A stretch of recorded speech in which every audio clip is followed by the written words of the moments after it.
Hello and welcome to UPSC Gyan friends. आज हम पढ़ने जा रहे हैं आर्टिकल 16 राइट टू इक्वालिटी के under.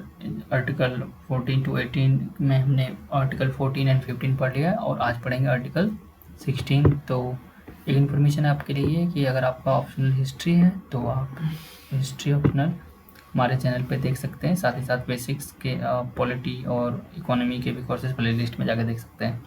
So let's get started. We have to learn under article 16 and we have a right to equality. Okay, so सबसे पहले जानते हैं आर्टिकल 16 का डेफिनेशन क्या हमारे कॉन्स्टिट्यूशन में। It talks about equality of opportunity. Okay, equality of opportunity मतलब अवसर की क्षमता। जितने भी नागरिक हैं हमारे देश में सबको पब्लिक एम्प्लॉयमेंट में, सार्वजनिक नियुक्ति में उनको समानता का अधिकार के तहत अवसर की क्षमता भी प्राप्त होनी चाहिए। ओके, अवसर की क्षमता की बात करते हैं, मतलब ये है कि जितने भी लोग हैं सबको मिलना चाहिए। अगर इधर इतने लोग हैं और इधर स्टेट का दिन कोई वैकेंसी आई है तो जो भी हैं लोग इधर सबको यहाँ पे समान अवसर मिलना चाहिए। ऐसा नहीं कि जो बाहुबली टाइप के वही बस यहाँ जाएंगे। ओके, तो ये आर्टिकल 16 अवसर की क्षमता की बात करता है। इसमें किसी के साथ किसी भी प्रकार का कोई भेदभाव, चाहे वो जाति के आधार पे हो, धर्म के आधार पे हो, लिंग के आधार पे हो, निवास स्थान के आधार पे हो, डिसेंडेंट्स। ओके, तो इस तरह से केवल इन तथ्यों पे उनके साथ, इन तथ्य नहीं कह सकते, इन आधार पे उनके साथ भेदभाव नहीं किया जाना चाहिए पब्लिक एम्प्लॉयमेंट में। Okay, so I hope article 16 is clear. अवसर की क्षमता, ठीक है, in any public employment under state. Okay, तो स्टेट जो है उसके अंदर ये बात करता है कि इक्वालिटी ऑफ अपॉर्चुनिटी होने चाहिए। ओके, तो अब हम जानेंगे इसके कुछ एक्सेप्शन हैं। जिस तरह के आर्टिकल 14, 15 में हमने एक्सेप्शन देखे, तो इसमें भी कुछ एक्सेप्शन हैं, तो जल्दी से एक्सेप्शन जान लेते हैं। इसमें है कि state can provide for the reservation of appointment or posts in favor of any backward class that is not adequately term ये याद रखें आप। Okay, not adequately represented in the state services। तो जो भी पिछड़े वर्ग के लोग हैं उनका राज्य के अधीन कोई सेवाएं हैं उनमें उनका पर्याप्त अगर पर उपस्थिति नहीं है, वो रिप्रेजेंट नहीं कर पाते हैं, तो उसके लिए रिजर्वेशन की व्यवस्था दी गई है। तो ये एक एक्सेप्शन है, यहाँ पे समानता की बात नहीं करें कि वो पिछड़े हैं, डाउन ट्रोडन है, मेन स्ट्रीम में लाने के लिए उनको रिजर्वेशन दिया गया है। और ओके, सेकंड है कि किसी भी लॉ के जरिए, okay, a law can provide the incumbent of an office related to religious, denominational institution and the member of governing body should belong to the particular religion or domination। तो ऐसे जो लोग हैं जो किसी गवर्निंग बॉडी के सदस्यों, कार्यकारी संस्था के सदस्यों, धार्मिक संस्थाओं के सदस्य रहे हों, तो उनके लिए स्पेशल प्रोविजन के तहत उनके साथ स्पेशल ट्रीटमेंट किया जा सकता है। तो ये था दूसरा एक्सेप्शन है। तीसरा एक्सेप्शन ये है कि पार्लियामेंट पहले है कि कुछ सर्टेन कंडीशंस लगा सकता है पब्लिक एम्प्लॉयमेंट में, उनके निवास को लेकर के, उनके रेसिडेंस होने या ना होने के शर्त पे। तो ये एक एक्सेप्शन है, उनसे निवास का प्रमाण मांगा जा सकता है कि आपके यहाँ रहने का जो है वो आप किस आधार पे रह रहे हैं। ठीक है, तो ये कर सकता है जो विशेष रोजगार के लिए है। ओके, तो इसमें एक आया था पब्लिक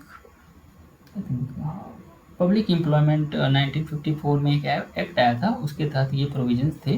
हालांकि 1957 में, 1974 में इसको ख़त्म कर दिया गया। ठीक है, इस एक्ट को, लेकिन अभी भी फिलहाल इस तरह का कोई प्रोविजन नहीं है, सिवाय आंध्र प्रदेश और तेलंगाना में इस तरह की चीज़ें अभी भी हैं। तो ये था। और सेकेंड वाला 1, 2 बता दिया मैंने, तो ये था। एंड लास्ट जो है 4, इसमें कि जो भी स्टेट हैं उनको विशेष उनको एक अनुमति दी गई है कि आप 10% का कोटा जो है वो इकोनॉमिकली वीकर सेक्शन जो है, अपर क्लास के लोगों के लिए 10% का कोटा, जैसे EWS बोलते हैं। तो हमने बताया था कि ये आर्टिकल इसमें 16(4) में अमेंडमेंट किया गया था और 103rd अमेंडमेंट एक्ट ऑफ 2019 के तहत इसे लागू कर दिया गया है। पूरे देश भर में ये लागू है। हर एक स्टेट में को ये दे दिया गया कि आप वहाँ पे आपके राज्य में जो भी इस तरह के इकोनॉमिकली वीकर सेक्शन है, आर्थिक रूप से पिछड़े जो लोग हैं उच्च वर्ग में, उच्च जाति में, उनको आप रिजर्वेशन दीजिए। तो ये था, ये चारों के चारों एक्सेप्शंस हैं। और कुछ एडिशनल फैक्ट जानते हैं कि देश में, हमारे देश पता है कि यहाँ पे बहुत सारे कम्युनिटी के लोग रहते हैं, अलग अलग क्लास के लोग रहते हैं। तो 1979 में हुआ यूँ कि मोरारजी देसाई सरकार थी, तो उसमें 1979 में मंडल कमीशन की गठन की गई, जिसके अध्यक्ष पीपी मंडल थे। और इसमें क्यों किया गया था, हमारे कॉन्स्टिट्यूशन में जो आर्टिकल 340 है ना, ये प्रोविजन देता है। ओके, आर्टिकल 340 ये देता है, अधिकार देता है स्टेट को कि आपके स्टेट में जो पिछड़े वर्ग हैं, जो शैक्षणिक और सामाजिक, तो उनकी जो शैक्षणिक और सामाजिक स्थिति उसकी जांच करिए और उनके बेटरमेंट के लिए, उनके एडवांसमेंट के लिए आप मेजर्स को सुझाएं, आपको प्रस्तुत करना पड़ेगा। तो आयोग ने क्या क्या 1980 में इन्होंने अपने रिपोर्ट सौंपे और इन्होंने कुछ बताया था कि लगभग 3,500 से ज़्यादा कास्ट्स हैं। ओके, और जनसंख्या में जो उनका हिस्सा है अराउंड नियरली 52% वो कंट्रीब्यूट करते हैं, कंसिस्ट ऑफ 52%, जिसमें कि राज्य, ये जो जनजाति थे, अनुसूचित जाति और जनजाति को शामिल नहीं किया गया। तो मंडल कमीशन ने 27% के लिए कि उनके गवर्नमेंट जॉब में उनके रिजर्वेशन की सिफारिश की थी। तो लेटर ऑन ये हो गया, ये घोषणा की गई थी। तो उसके बाद ठीक 1980 के बाद 1991 में नरसिम्हा राव सरकार आई, और हालांकि वहाँ उससे पहले बीपी सिंह की सरकार आई थी, तो उन्होंने 27% आरक्षण की घोषणा तो कर दी थी। फिर नरसिम्हा राव आए तो उन्होंने दो अलग से प्रोविजन लाए। उन्होंने ये कहा कि जो 27% में पिछड़े वर्ग के गरीब लोगों को प्रमुखता दी गई, जैसे आर्थिक आधार पे उनको आरक्षण दिया गया। ओके, और दूसरा उन्होंने ये कहा कि 10% का अतिरिक्त आरक्षण गरीबों के लिए, विशेष रूप से उच्च जाति में आर्थिक रूप से जो कमजोर लोग हैं उनके लिए भी दिया जाए। तो ये दो रिकमेंडेशंस दिए थे। ओके, नरसिम्हा राव। तो फिर इसमें क्या हुआ कि ये कोर्ट में चीज़ को चैलेंज कर दिया गया, ठीक है, क्योंकि वो चीज़ें उस समय की परिस्थितियाँ जो भी रही हो। ओके, तो इसे कोर्ट में चैलेंज किया गया था। फिर फेमस मंडल केस के नाम से काफ़ी फेमस हुआ। तो उसमें आर्टिकल 16 क्लॉज 4 के विस्तार एवं व्यवस्था जो उसमें थे, पिछड़े वर्गों के पक्ष में जिस रोजगार आरक्षण की व्यवस्था की गई थी, उसका परीक्षण जो है वो सुप्रीम कोर्ट के द्वारा किया गया। तो सुप्रीम कोर्ट ने ये जो 10% था, तो उसको उसने रिजेक्ट कर दिया। Supreme court has rejected the additional reservation for 10% for the poorer section of higher caste, and इन्होंने इसको अफेल्ड किया। It upheld the constitutional validity of 27% of the reservation for OBC with certain condition. तो और 27% का जो अधिक आरक्षण था, उन्होंने उसको वैलिड किया और उसमें कुछ कंडीशंस लगा दी। उन्होंने ये कहा कि जो क्रीमी लेयर से बाहर, जो क्रीमी लेयर में आते हैं, जो एडवांस फैमिली हैं, तो उनको बाहर कर दिया गया। ठीक है, उन्होंने कहा कि प्रमोशन नहीं मिलेगा उनको कोई भी। ठीक है, प्रमोशन में कोई किसी भी तरह का रिजर्वेशन नहीं होगा। फिर उन्होंने कि ये कहा कि केवल कुछ असाधारण परिस्थिति में छोड़कर जो रिजर्वेशन का कोटा है उसको 50% से ज़्यादा नहीं होना चाहिए।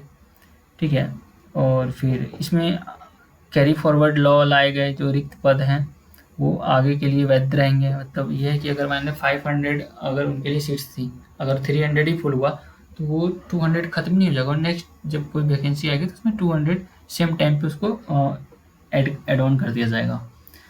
ओके, तो जो अन्य पिछड़े वर्गों के जो लोग थे, ठीक है, तो उनके जो अंडर इंक्लूजन रह गए, जिनको जोड़ा नहीं जा सका, जिनका ओवर इंक्लूजन हो गया, तो इस तरह के चीज़ों को एग्जामाइन करने के लिए एक उन्होंने ये कहा था कि कोई नॉन कॉन्स्टिट्यूशनल बॉडी बना दिया जाए। तो 93 में एक्ट ऑफ पार्लियामेंट के through national commission for backward classes को एक कमीशन बना दिया गया था।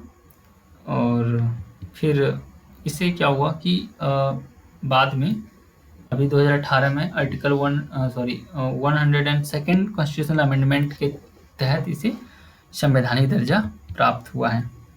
तो अभी संवैधानिक बॉडी बन गया है। तो इसके कुछ फंक्शंस हैं, जब हम कॉन्स्टिट्यूशनल बॉडी पढ़ेंगे तो वहाँ पे डिटेल में जानेंगे। एंड इसी इस अमेंडमेंट के तहत इसमें आर्टिकल 333B को ऐड किया गया हमारे कॉन्स्टिट्यूशन में। ओके, तो और भी कुछ जान देते हैं NCVC के बारे में। और वन मोर थिंग कि मैंने EWS के बारे में लास्ट वीडियो में बताया था कि उनके क्राइटेरिया कौन कौन से होते हैं, जो 10% जो अपर कास्ट में हैं, जिनमें गरीब हैं, उनको दिया गया। ओके, तो इस बॉडी में कमीशन में 5 मेंबर होते हैं, जिनमें एक चेयरपर्सन होते हैं, एक वाइस चेयरपर्सन होते हैं, 3 मेंबर होते हैं जिनकी टेन्योर जो होती है वो 10 ईयर्स की होते हैं। वो राष्ट्रपति के द्वारा निर्धारित किए जाते हैं। उनके जो टेन्योर हैं और उनके जो अपॉइंटमेंट होती है वो सब राष्ट्रपति के द्वारा तय किया जाता है। ओके, और इनके पास जो है वो एक सिविल कोर्ट का पावर है। तो ये सब चीज़ें हैं जो इन शॉर्ट मैंने आपको बताया। सो आई होप आपको वीडियो पसंद आई होगी। एंड इसी तरह आपको और वीडियो चाहिए और इस तरह से आप अपने रिवीजन को एक मजबूत बेस देना चाहते हैं तो डू सब्सक्राइब यूपीएससी ज्ञान। Okay, and share with your friends also. So thank you very much for listening me. Have an awesome day.